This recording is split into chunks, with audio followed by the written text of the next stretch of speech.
Bonjour les amis, ici Stan Carré, sophrologue et coach en développement personnel. J'espère que vous allez bien.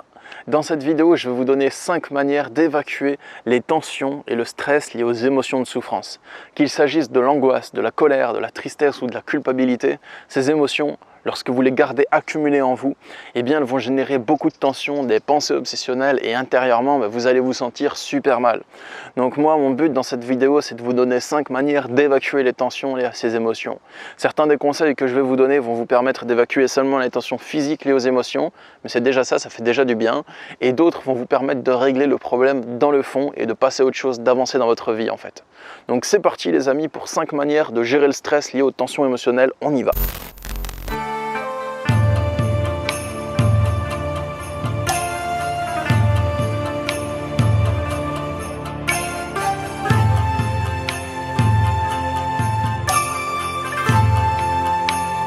Le premier conseil que je veux vous donner, c'est les exercices de respiration, et ça vous le connaissez déjà probablement.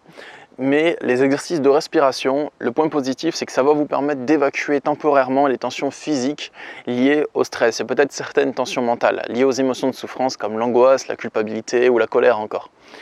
Le but, c'est qu'en évacuant ces tensions, vous arriviez à voir plus clair pour résoudre votre problème par la suite.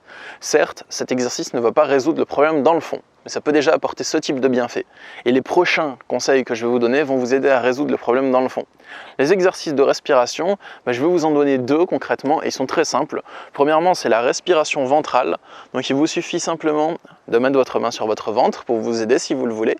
Vous fermez les yeux et en inspirant, vous laissez le ventre se gonfler pour accueillir l'air. Et en expirant, le ventre se dégonfle et accompagne l'air vers la sortie. En inspirant, le ventre se gonfle, accueille l'air. Et en expirant, il se dégonfle et accompagne l'air vers la sortie. Et vous faites ça peut-être 5 à 10 fois de suite. Ça va déjà faire beaucoup de bien. Deuxième exercice, IRTER. I-R-T-E-R, IRTER. Il vous suffit simplement de fermer les poings, inspirer profondément, retenir l'air, tendre les muscles, expirer et relâcher.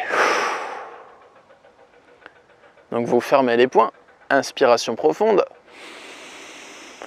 Vous retenez l'air, vous tendez vos muscles et en expirant, vous relâchez les tensions physiques. Cet exercice, il permet d'évacuer les tensions physiques liées au stress et il fait lui aussi beaucoup de bien. Maintenant, passons aux exercices. Maintenant que vous êtes plus détendu, passons aux exercices qui peuvent vous aider à régler le problème dans le fond. Le deuxième conseil que je peux vous donner pour évacuer les tensions liées au stress, c'est de parler. Parler soit à la personne qui est concernée par votre problématique, donc osez parler à la personne pour essayer de régler les choses. Des fois ça marche, des fois ça marche pas, ça dépend de la personne.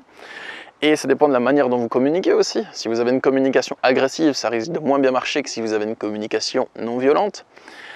Mais vous pouvez parler soit à la personne concernée par le problème, soit vous confier à une autre personne. Parler, je pense que ça fait souvent bouger les choses.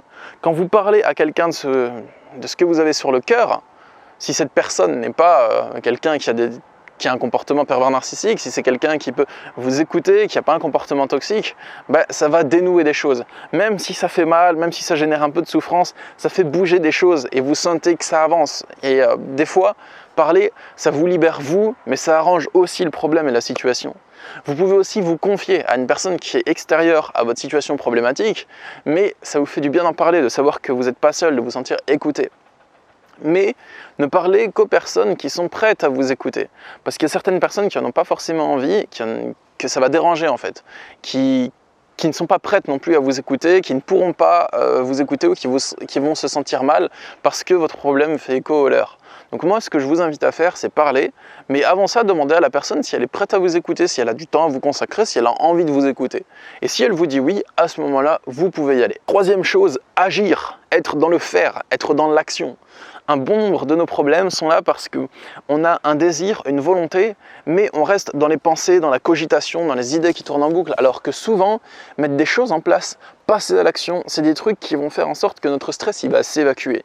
Par exemple, admettons que vous aviez peur de manquer d'argent, que vous ayez peur de la précarité et que ça vous hante, que tous les jours vous y pensez, vous vous dites je manque d'argent, je vais en manquer, je vais pas réussir et ainsi de suite.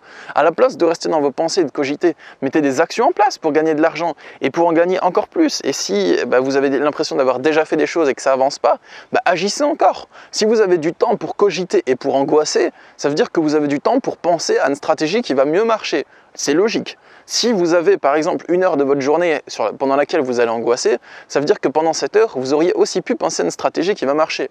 Donc des fois, ce qui permet de régler le problème, c'est de sortir de simplement la boucle mentale, la cogitation, la rumination, mais plutôt de réfléchir et de se poser et de se demander quelle action on peut faire pour se sécuriser, pour atteindre nos objectifs. Quatrièmement, s'amuser.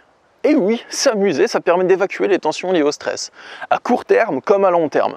Ce que je veux dire par là, c'est que si vous avez une vie où vous ne vous amusez jamais, c'est normal que vous soyez tendu, c'est logique. Si, quand je vous demande, c'est quand la dernière fois que vous vous êtes amusé? Vous réfléchissez et vous vous dites « Ouah, ça remonte à des années, je me souviens même plus », c'est logique que vous soyez tendu, parce qu'il faut s'amuser pour se détendre, pour évacuer le stress. Donc moi, ce que je vous encourage à faire pour évacuer votre stress, c'est de vous amuser. Soit de vous amuser ponctuellement, de voir des amis, de faire des trucs fun, soit de créer une vie qui est inspirante et épanouissante, de vous créer une vie où vous avez l'occasion de vous amuser plusieurs fois par semaine, peut-être même plusieurs fois par jour. Moi, c'est ce que je fais. J'ai une vie où j'ai l'occasion de m'amuser plusieurs fois par semaine, plusieurs fois par jour, parce que je l'ai créée et que je l'ai construite moi-même et que moi-même, je me suis construit un cadre de vie qui me le permet. Et franchement, ça me fait beaucoup de bien. Donc je vous encourage à le faire, à vous amuser, à danser, chanter, à vous amuser entre amis, à aller au bowling avec des copains, enfin voilà, à faire tout ce qui vous éclate en fait, quoi que ce soit. Vous pouvez faire des activités seuls, entre amis, rencontrer des nouvelles personnes, faire des trucs style acrobranche, parc aquatique, parc d'attractions, des jeux de société, enfin voilà, mais avec des personnes saines, tout ce qui vous amuse vous. 5e conseil, Netflix ou toute autre plateforme de streaming ou quelque chose de ce genre. Ce que je veux dire par là, c'est que des fois, on n'a pas envie de réfléchir aux problèmes, aux tensions. On a juste envie d'enlever notre cerveau, de le poser à côté de nous devant un bon film d'action ou un truc qui ne nous fait pas réfléchir et de passer du bon temps. Ok, faire ça, ça ne règle pas forcément un problème majeur de notre vie, c'est vrai. Mais par contre, il n'y a pas de mal à déconnecter et à se faire du bien. C'est pas parce qu'on n'a pas résolu notre problème sur lequel on cogite, c'est pas parce qu'il n'est pas encore résolu qu'on n'a pas le droit de faire des pauses. Déjà, avec toutes les heures que vous passez angoissé ça sert à rien, ça ne va pas résoudre le problème. Angoisser et ruminer, ça ne va pas résoudre les problèmes sur lesquels vous angoissez et vous ruminez. Donc regarder Netflix ne va pas résoudre le problème non plus, mais ça va vous donner de l'énergie plus positive qu'angoisser, c'est logique. Donc moi ce que je vous invite à faire, c'est à regarder des films, des séries qui vous font du bien. C'est pas pour fuir le problème que je vous dis ça. C'est pas pour se mentir à soi-même en disant qu'il n'y a pas de problème alors qu'il y en a un. Mais simplement pour prendre du bon temps à côté. Vous avez le droit, vous n'êtes pas obligé de rester tout le temps sur votre problème. Et c'est même en faisant ça que vous allez déjà aller mieux, reprendre du plaisir dans le quotidien et que vous allez pouvoir trouver des solutions plus facilement que si vous pensez que tout le temps au problème, vous n'avez plus aucun recul dessus. Je me rends compte actuellement, je suis en train de bosser sur la couverture de mon prochain livre qui va sortir au moment où je tourne cette vidéo. Bon, peut-être que la vidéo sortira au moment où le livre sera déjà sorti. Mais à un moment, c'est un ami graphiste qui travaille sur la couverture. Il y a un moment, j'étais tellement focalisé sur les différents prototypes de couverture et j'y pensais tellement que j'avais eu aucun recul, j'arrivais plus à voir ce qui était bien ou ce qui me plaisait pas en fait. Et c'est pareil lorsqu'on est complètement focus sur un problème, quand on y pense tout le temps, on n'a plus aucun recul sur la situation. Donc des fois, déconnecter un peu, faire autre chose et revenir au problème plus tard, ça nous permet de prendre du recul et ça fait du bien. Voilà les 5 manières d'évacuer les tensions liées aux émotions de souffrance que je vous ai partagées. C'est les exercices de respiration, parler, agir, s'amuser et se déconnecter devant des films, des séries, ce genre de choses. Si vous avez besoin d'aide pour dépasser un stress, une problématique, une souffrance, quelque chose de difficilement soluble sur lequel vous bloquez dans votre vie et que vous souhaitez avoir mon aide en accompagnement, je propose des consultations de coaching pour ça. Les consultations se font par Skype, Messenger ou téléphone. Chaque rendez-vous dure 1h30 et mon but en consultation, c'est de vous aider à résoudre votre problématique ou du moins à progresser vers sa résolution en trouvant des solutions. On s'oriente vraiment sur la compréhension du problème dans le présent, donc en gros, qu'est-ce qui se passe, quel est le problème et comment est-ce qu'on peut le surpasser. C'est tout. Voilà, j'espère que cette vidéo vous a plu. N'hésitez pas à la partager sur les réseaux sociaux, si elle vous a plu, pour aider vos amis qui stressent peut-être. Et je vous souhaite, moi, une belle journée, une belle vie, et je vous dis à bientôt. Au revoir.